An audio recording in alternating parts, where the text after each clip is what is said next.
Flower, buy it, rent it, profit instructor. And tonight we're going to be going over another deal in our underwriting on the buy it, rent it, profit education platform using our deal analyzer. I found this profit. This one came to me through a realtor that we know, a commercial realtor. He works with off-market properties. Hey, Terrence, how are you, sir? Hey, Greg. Hey, Karen. How y'all doing? Hey, Terrence. Hey, everybody. I'm driving right now, but I'll be parking soon. Okay. So we found this property in Jacksonville, and it's a 14 unit. It's they're asking 1.55 million for it. So I'm going to show you. Let me share my screen.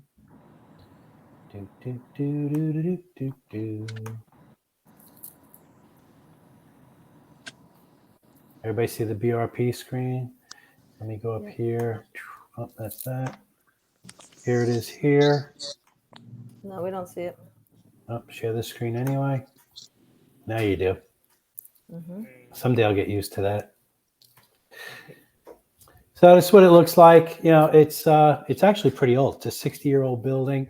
I'm not sure if things have been renovated. Looking at the apartment here in this bottom picture, not too much renovation going on, but it's actually priced really nice. Let me see if I can get over here. That's not it. It's in my emails. Darn it. So anyway, let me go back here.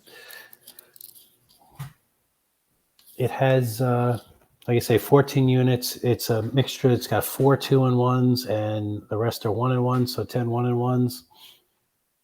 It actually looks pretty good. I cheated. I underwrote it a little bit today. So let's get into our underwriting.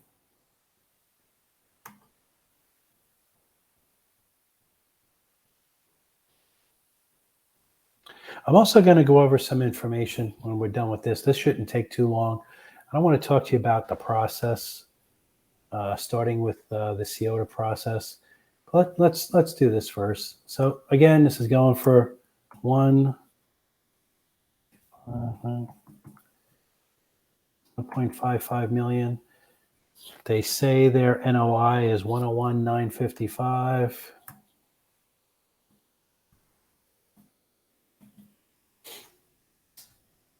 And we do a 7%. There's a couple of cool things we're going to do with this too. Helps me hit the right numbers. A 30-year. Let's see what that gets us. See, our DSCR is only 1.3. I think we got to go up to like 33% or 34% to get us where we want to be. 36% gets us close. So let's go to the full analyzer because now we got our DSCR up around 1.3, so it's close enough. And I'm going to go into our deal analyzer now.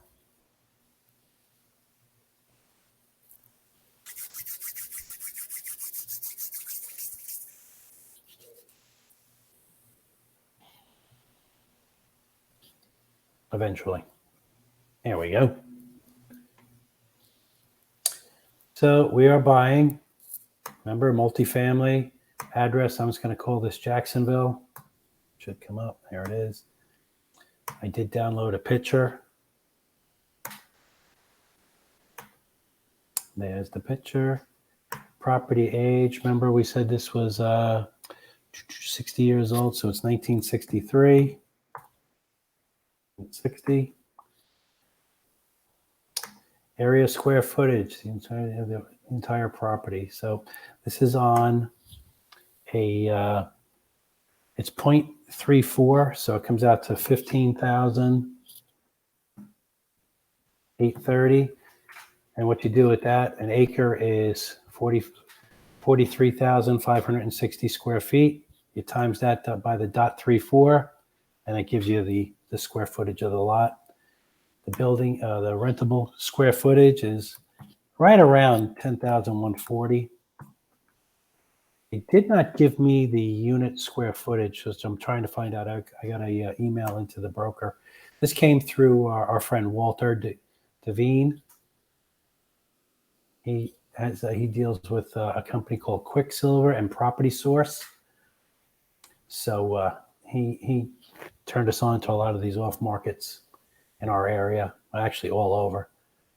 Do I want to provide unit details? So here's the deal with this guy. Oh, this is off market. So, Yes, this is an off market deal. Oh, And great. see. Good. So if you look at this here, here's his rent roll. So if you look here, here's he's got them all mixed up. We can't if see you the look, rent roll. sorry. There Here's we the go. rent roll. I forget when I change windows, I have to do that. Forgive me, please. So he's got his new rents. If you look, here's a 2-in-1 at $1,200. So I'm assuming that's his new rents that he's going, because the other 2-in-1s are going for $1,000, $1,000, and he's got one over there going for $1,030. So I don't know why he's not charging $1,200 for those. Maybe he doesn't want to. But if you look at the 1-in-1s, he's got one at $945. He's got one at $950, and he's got one at, I think, $800. Yeah, here's one at $800. So I'm assuming those are older leases that they're eventually going to get bumped up. And below, here's his expenses down here on the bottom. So I'm going to go back over to the deal analyzer. Yes, I'm going to hit that tab so you all can see it. See, I learned. You can teach an old dog new tricks. So with the way we're going to put these in, I'm going to start with the 2-in-1s, and they're all different rents. So he's got 2 at $1,000. Number of units, 2. I'm guessing the square footage is right around 725. When I divided the rentable square feet by 14, that's what it came up to. So more than likely the 2-in-1s are a little bit bigger, but I'm just going to put in the average square footage for all of them. So these rent at $1,000. Remember to hit the plus sign, and we're going to put 2 bedrooms again. And he's got one at $1,200. So I'm assuming that these are the new rents. Oops. Yep, number of units 1. 5. That's the one that's at $1,200. And another one. Here's the last 2-bedroom. 1, and that's at $1,030. Just his rents are all over the place.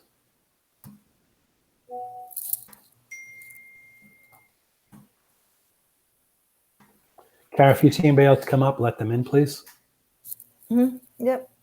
Okay, so those are all his 2 bedrooms. Then we're going to go to the 1 bedrooms. And again, the rents are all over the place with those. So he's got, I'm just going to start here right at the top of my list. He's got 2 at $900.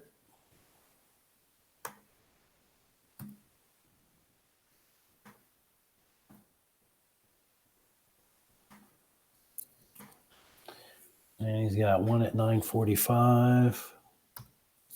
The only reason I'm doing this is to show the proper amount of income this property makes. So that was $945. There you go. Hey, Terrence. Oh, that's Terrence. Terrence must have parked his car. Yeah. So that was the $945. You got the 900s. Okay, he's got one at $950. So I'm just putting in the units. He's got, like I said, he's got them all mixed up with rents. Let me get rid of this. Up 725.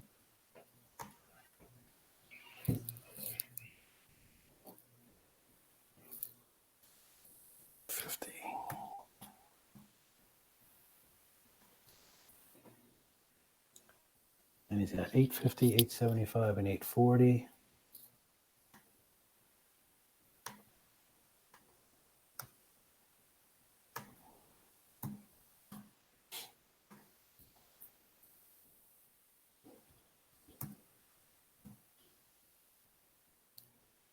Got 3 of these. Okay, good. Silly me.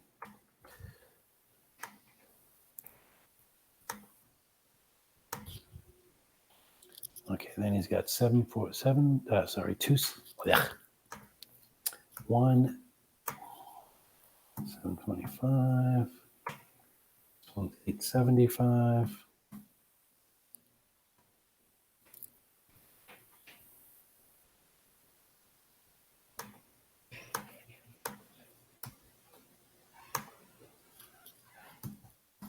$725, and this one's at $840. His rents are like everywhere. And last but not least, one at $800.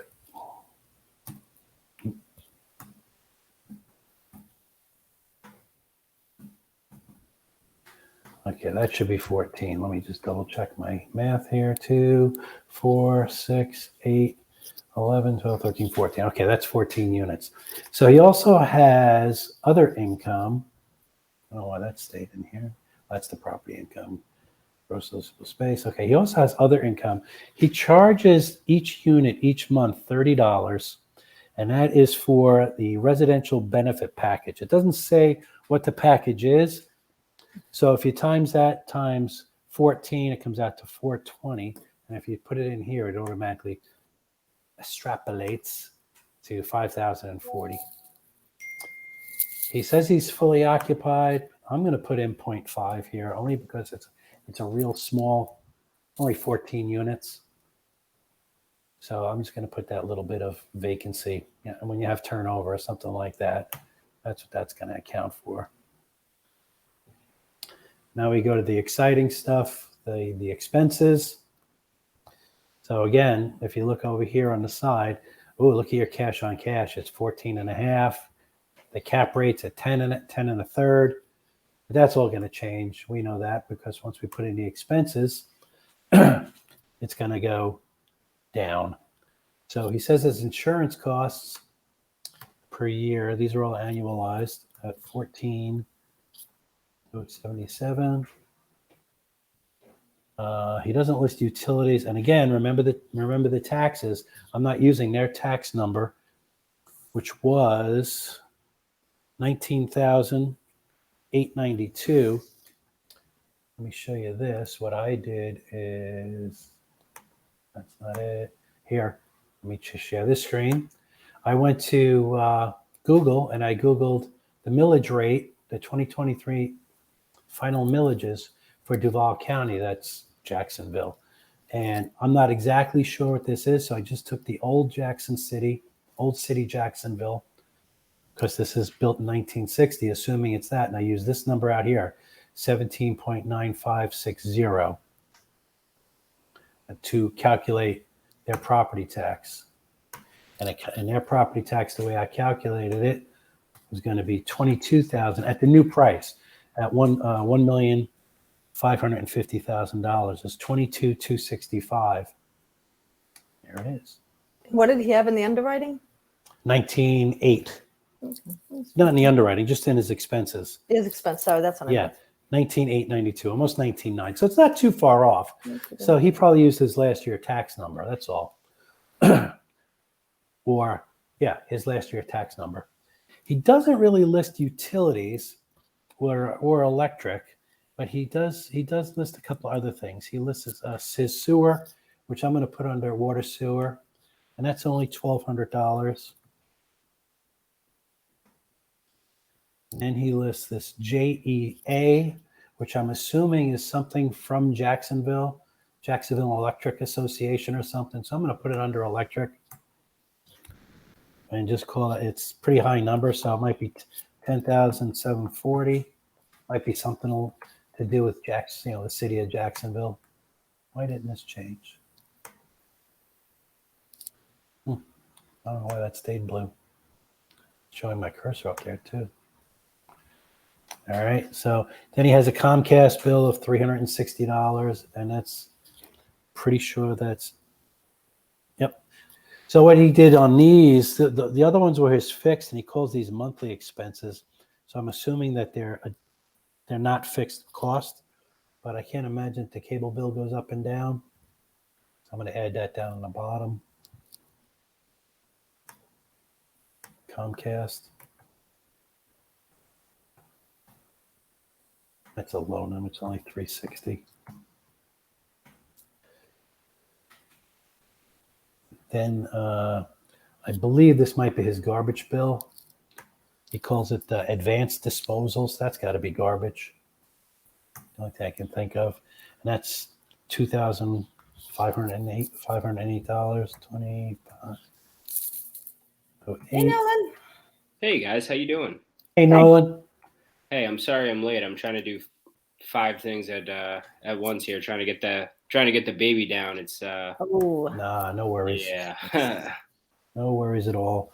I'll recap in a second. Great. Lift station. That's a small bill too. That's only $600. Then he has repair and maintenance, $49.92.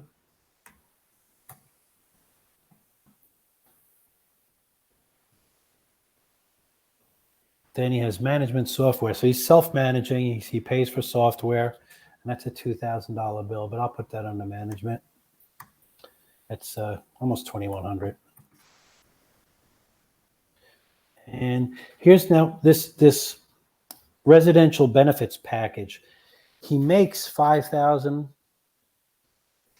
and change on it through the other income on the last page, but he gets charged $24.96 for it.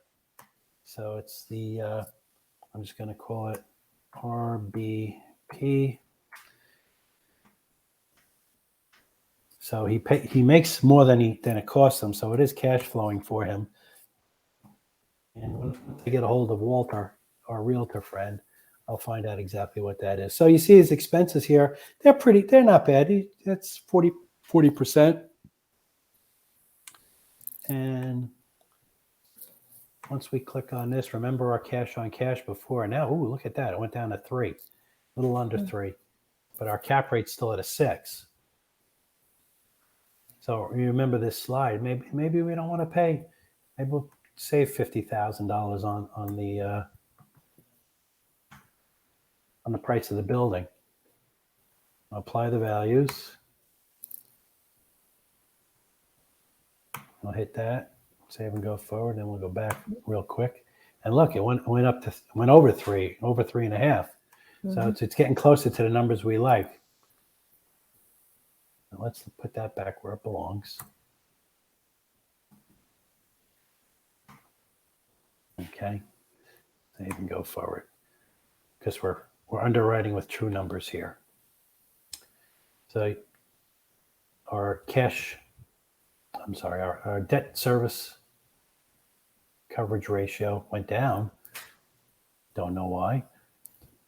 So let's put a little bit more money down. Let's go up to 40% and get that back up to where we need it. There we go. I don't know why that happened. My computer's a little touchy sometimes.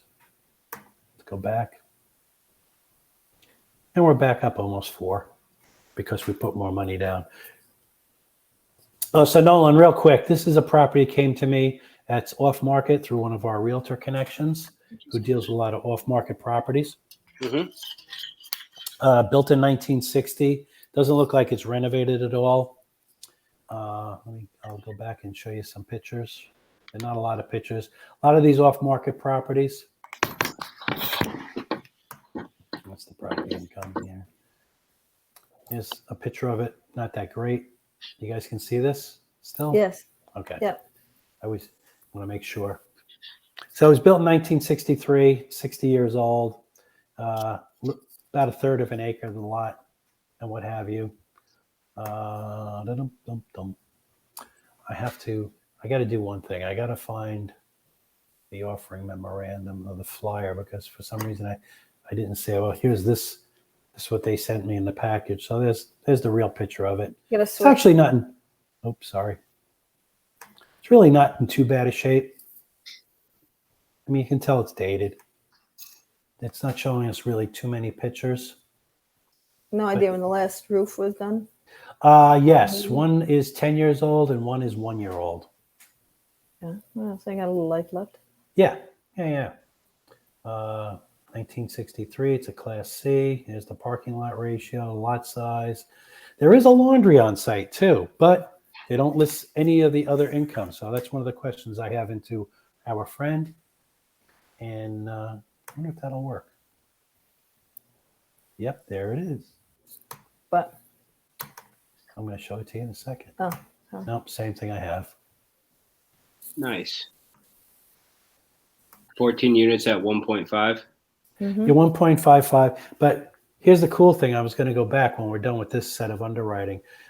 You can assume the loan that's in place. There's 577K left on it at 5.74%, which is a lot lower than you'll get now. Mhm. So I'm assuming if we subtract that number, you probably have to put a little bit more down. So it's going for 1.55. And if you subtract the 577 that's due on it, that equals 973,000. So I'm assuming that's what we'd have to come up with to assume the loan.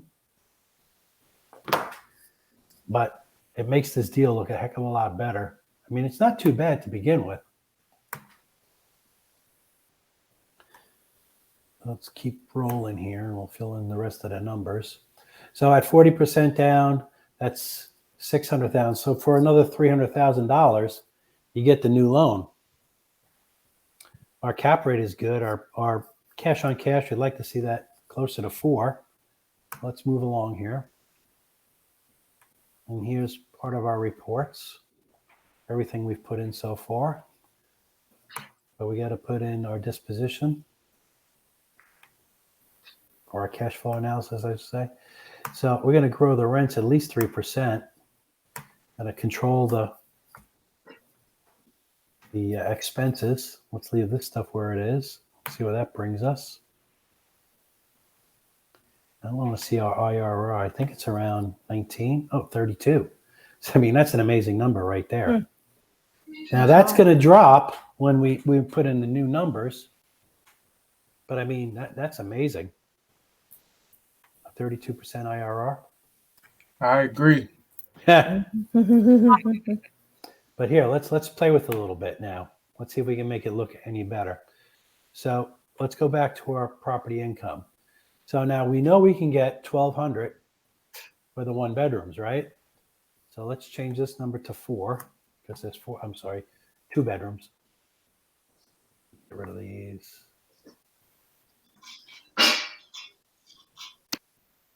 I think if I X them out from the bottom, that'll work better. There we go. All right, let's leave that there.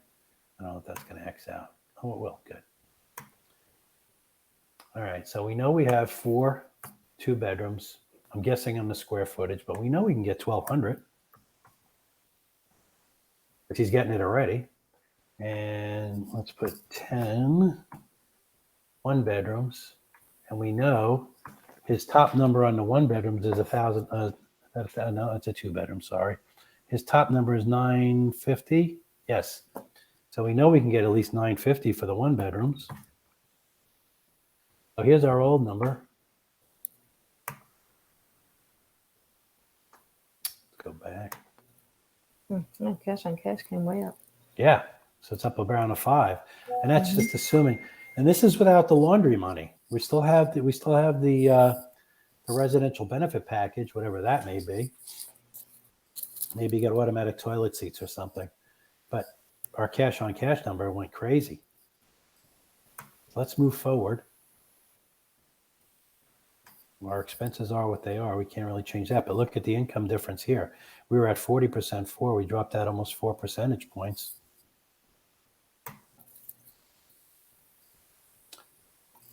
Let's leave that there.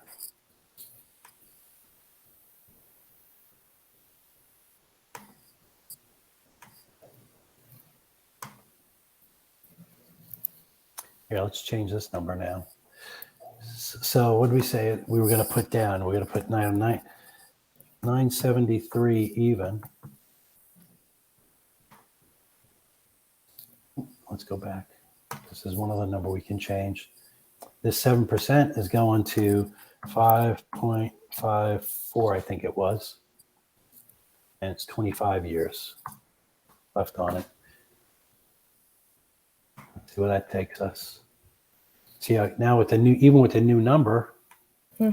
our cash on cash is 7%. We know we can get those rents because he's getting them already. But here comes the fun part. Let's go to our cash flow assumptions. Oh, sorry, let's go here. Now let's go check our IRR number. Now it's probably, didn't go down too much. It's still at 30. I mean, so all in all, with the new rents, and assuming you're going to get some money from the laundry, depending on what shape that's in, this deal looks pretty good. We would all agree? Yeah. Yes, yes. Yep. What does it need for work? It looks like it needs a facelift. Let me just shoot into my emails real quick. I'll be right there. Let me find what Walter sent me. I'll be right there. I know you can't see my screen. No, it's okay.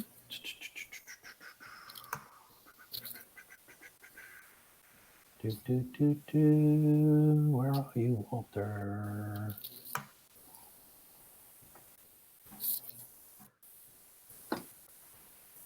Here it is. Oh, that's what I sent him. Darn it.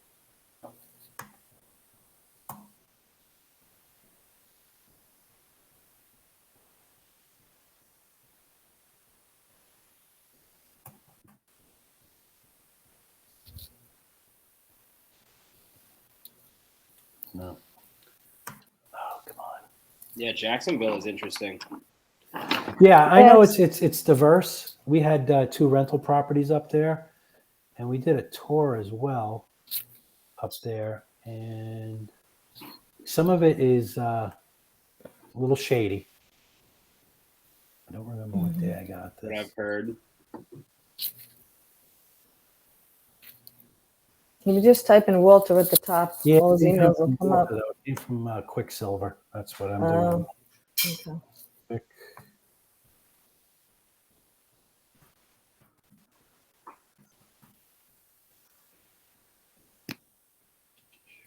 Here it is. Okay, let me share this screen. So this is the way I get it. Can you all see the Quicksilver? Yes. Yes. Okay, there's our Jacksonville. So it's going here. If you look right at the top here, they're saying there's a 5% buyer's fee too. I'm going to take that off the purchase price. I'm not going to pay that as part of this deal.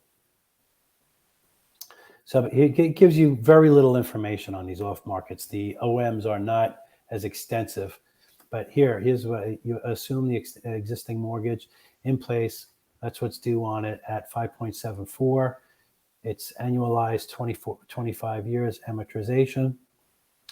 Here's their gross income. It gives you very little information, but good unit mix, concrete block, parking lot, restriped, stable laundry on site. There's tenant amenities, also extra income, but they don't list the extra income, which is unfortunate because that would help this project even more. They don't tell you what they did in the 100K in CapEx either. No, do they don't. I mean, I'm sure once Who you knows? put an LOI in or something like that. Oh, that it'll, might be the roof because the roof is only a year old. So that might have been part roof. Yeah. Oh, that's probably true. One Mhm. roof is new, and the other one's 10 years old. Owner spent 100K in capex in the last 24 months. So part of that could be roof. Close to shopping. Everything's close to shopping in Jacksonville. And then when you click on this, it takes you to what we have already. It takes you to these things. But not a bad deal, right? Yeah. Yeah. So let me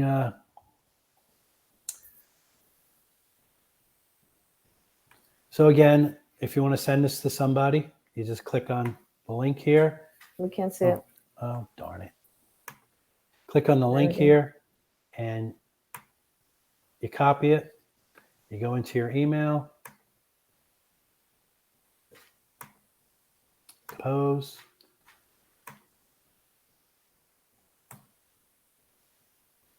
There I am.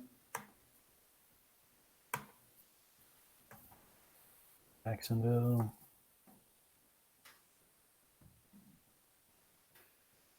And I'm just going to add the link.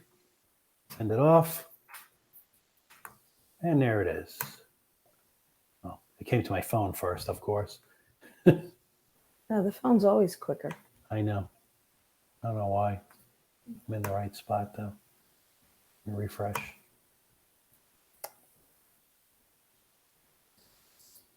I'll get here sooner or later. But it did come through on my phone already. Let me stop sharing. Hi, everyone. A couple other things I want to share with you. First of all, any questions on what went on today or so far? No? Okay. Good deal, right? At first, when I looked at it, I was like, wow, that's a lot for that. Because I forget if you do the 1.55, the unit, what the price per unit is. Divided by 14, I think it's like 190, 110 a unit. So that's not bad. Too bad. Things we've been looking at around here have been like between 175 and 225, sometimes 250 and better, depending. But this is a C-class property. It needs a facelift and everything else. So let me go back over here. Do you know much about Jacksonville? I'm sorry? Do you know much about the area? No, Jacksonville's huge. Jacksonville is huge. I mean, if you look at the map of Jacksonville, it's actually set up into a quadrant kind of, where you have the beach properties on one side, north, south, and east and west, or south and west. So, because the east side would be the beachfront properties. You'd have But to do a bit of CO to work. Right, and that's what we're going to talk about, because we talk about the underwriting all the time, and the underwriting is a really small part of the whole process.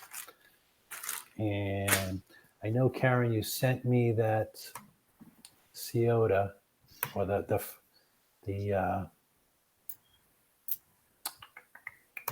that it? Yep, that's his whole class. That's what we should send to everybody. Just give me 2 seconds. I know I should have been more prepared. I apologize. It's okay, Greg. I know. What are you giggling about, lady? You were just busy. You were doing. It was a busy week. Hey, look, my email came through. Emily, Karen, that's the Ed Koffler. That's that. That's that. Just put the word CIOTA in your email. Yes, dear. There it is. CIOTA slide. There you go.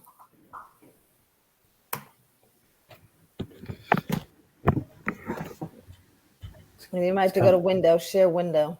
Oh, I know. I'm waiting for it to come up, though. It's not coming up. What the heck is going on here? It's like flaking out. Let's see. Okay. Don't you just love technology? Yes.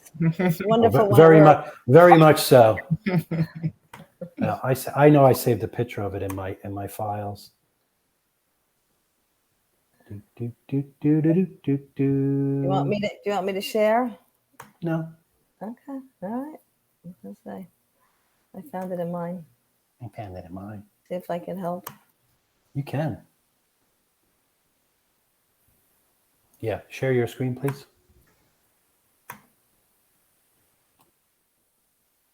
Because what you sent me is like flaking out. Can you share your screen? Yes. Yeah. I'm doing it. Okay. Oh, hang on. Hang on. Terrence, I know you know what CIOTA stands for. Nolan, are you familiar with the CIOTA process at all? Have you been studying buy it, rent it, profit? I'm not familiar with that at all. It's actually the first time I've heard of it. Oh, then we're going to help you. The CIOTA process is a process that Brian Chavis created, and it stands for a strategic evaluation of a target area. All right. So what you want to do? There we go. Can you see it? Yep. There's your CIOTA process. Yep. This is your multifamily model. Oh. Okay, there you're sharing a screen. So this is your multifamily model. Can you see my cursor on her screen? I'm circling it. Tell me see what it. you want to point to. I'll point. That's just the top part, the multifamily model, and Okay. just follow along. So before any underwriting is done, you have to perform a COTA process, and things that are involved in the COTA process. So you want to look up employment, so you can forecast your growth. All right, make sure that people can afford what you're looking at. You want to look at average household size, because if you're looking at a building that has all studios and your average household size is 4 and 3 or a 5 and 2, well, you're not going to get anybody to rent your place because they need bigger places than studios or 1 bedrooms. You want to look up building permit activity, which helps because that'll help you forecast what's coming in the area and help you forecast your competition, what's coming up, as far as that's concerned, if there's apartment buildings being built or if it's just housing communities being built and things like that. It's because you want to get the right unit mix.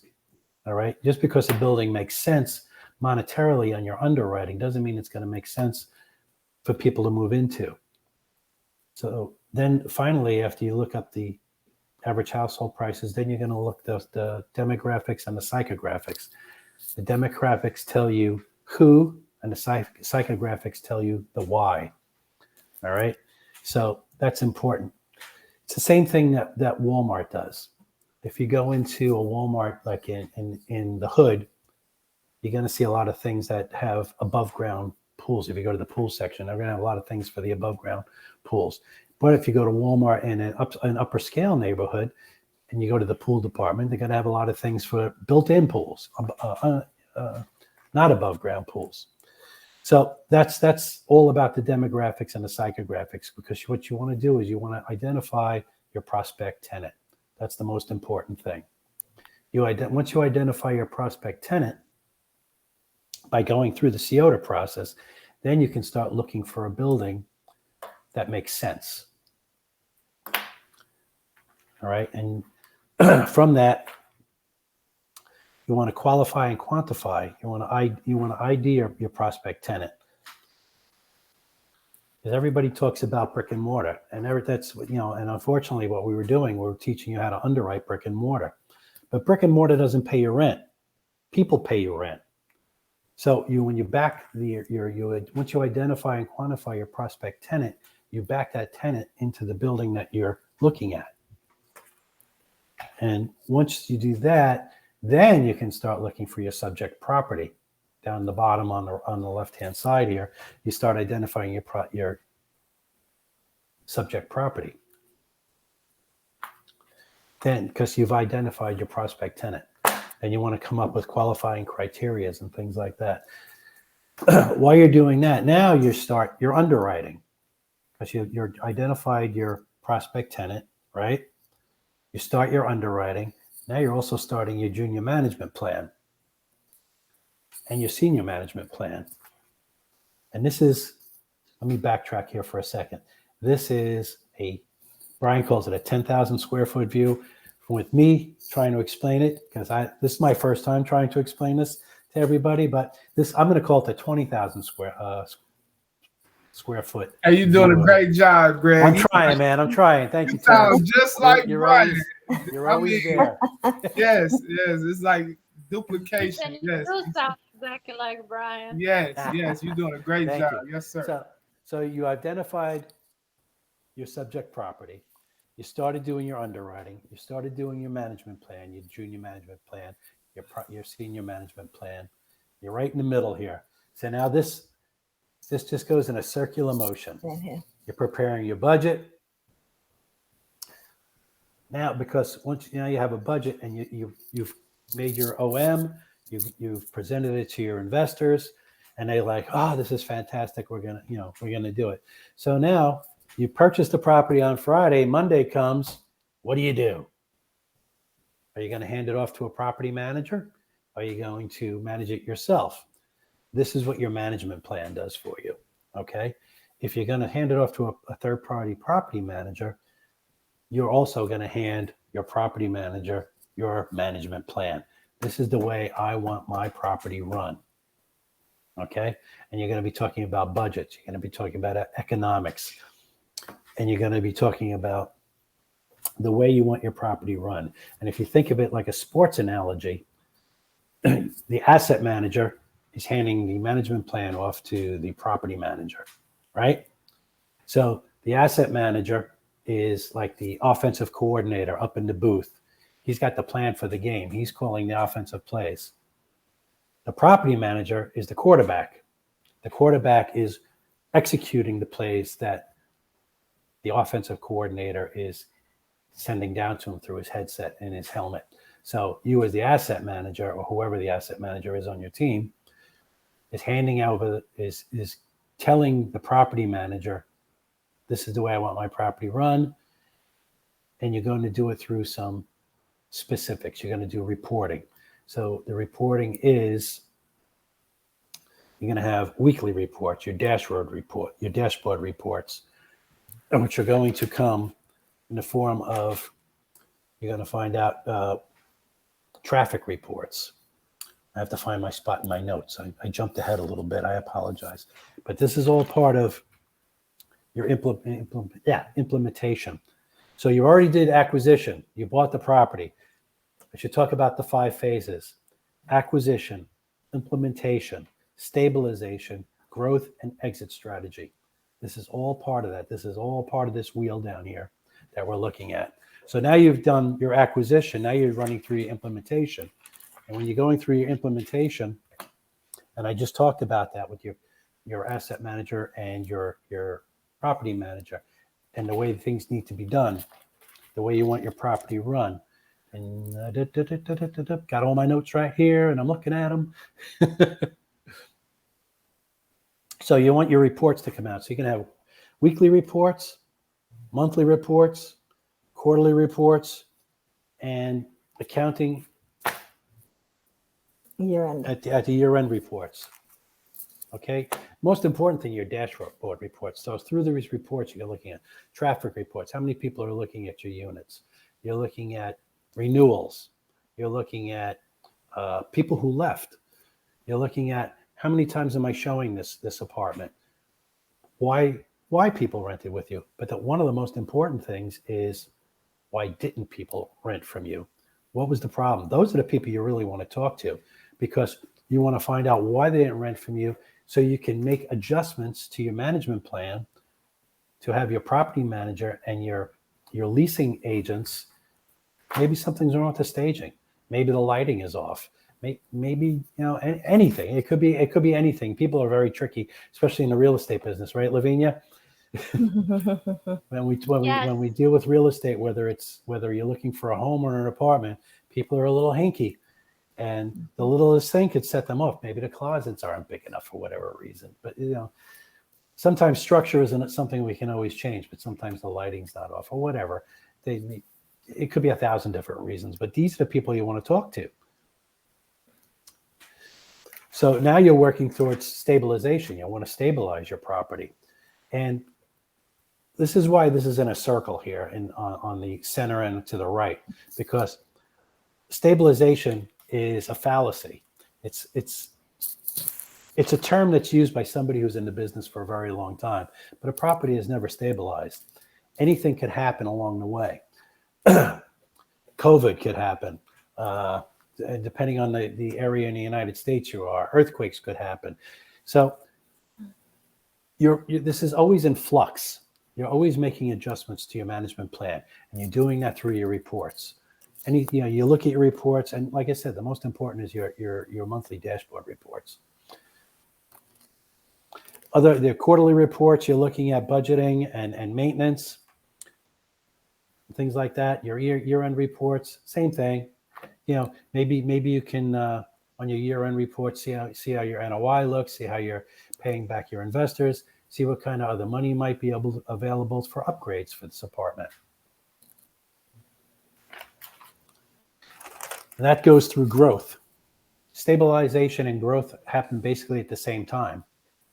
It's setting you up for growth. Stabilization is setting you up for growth. And last but not least is your exit strategy. It's the last part. What are we doing? Are we going to refinance or are we going to sell? If we're going to sell, what are we going to sell it at? What are we going to do with these vacant units? Are we going to give these people some breaks on their rent to try to get the property leased up if we need to? That's a bad word, though. I know Brian doesn't like to do that at all. Concession. Concessions. Thank you. Are we going to give concessions to try to get these properties leased up? But that's the 20,000 foot view of Brian's 20-minute dissertation on investing in multifamily. Yes, you did great. I hope I did. Does Yeah, anybody I have think- any questions at all? Nolan, Terrence, I know you've been with us forever. Hopefully I did well by you. Hopefully I sounded a little bit like Brian. Yes, indeed. Yes, indeed. I loved it. Oh, let me recap one other thing. Very important also. On your monthly reports, you can have a chart of accounts. And the easiest way to manage your chart of accounts is an O for over budget or U for under budget. You want to see more U's than O's. And where the O's are, that's where you make adjustments to your management plan as well, to convert those O's, those over budget items, to U's, under budget items. So everything affects the NOI. And when the NOI is affected, the IRR is affected. And I wanted to get that in there as well. Yep. You want to pay back your investors Efficiently. efficiently. That's it. Hey guys, I apologize. I have to hop off. The baby woke up here. Okay. No problem. No worries. Hey, hopefully I was helpful to you today. I'm going to find out from Brian if we can forward his 20-minute dissertation to you guys. I know it'll be on the platform shortly. It was a dissertation that he did to the family mastermind that we belong to. And Oh, I'm sure we can. I'm sure we can, but I don't want to do it without his permission because it is Okay. his Mhm. 10,000 square foot Yep. view of real estate investing. Karen, you can unshare your screen, please. Okay. Thank you, everyone. All right, Have a good night, we're good. No questions. Nolan, good luck with your baby. Great Yeah. seeing you again. Thank you We'll be guys. doing this 7:00 every Thursday. I Yeah. hope to see everybody here. Yes, indeed. Yes, All indeed. right. Bye, guys. Always a pleasure. Okay. Thank you. All Bye, right. guys. All right. See you. See everybody. Have a